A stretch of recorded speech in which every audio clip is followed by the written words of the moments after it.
আমি আজকে যে ভিডিওটি চেরি ফলের ড্রয়িংটা করে নিচ্ছি।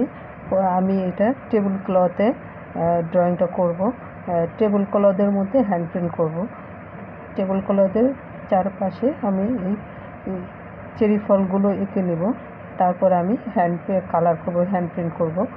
দেখেন, আমি সবসময় বলি যে আমি যখন কাপড়ে ড্রয়িং করতে যাই বা কাপড়ে আঁকতে যাওয়ার আগে আমি সাদা কাগজে প্রথমে এঁকে নিই, তারপর আমি এটা দেখে ওই খাতাটা দেখে আমি কাপড়ের মধ্যে ড্রয়িংগুলো করি।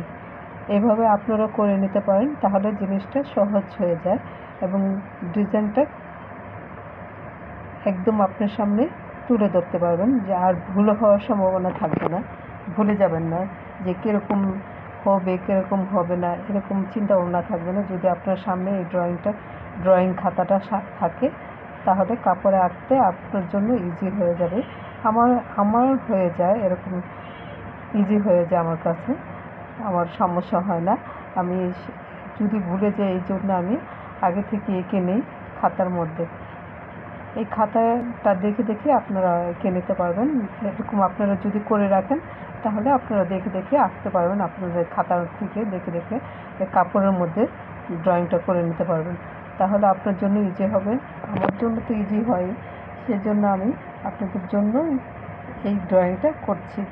যদি ভালো লাগে তাহলে লাইক কমেন্ট দিয়ে আমাকে সাপোর্ট করার মতো সুযোগ করে দেন। সবাইকে খোদা হাফেজ।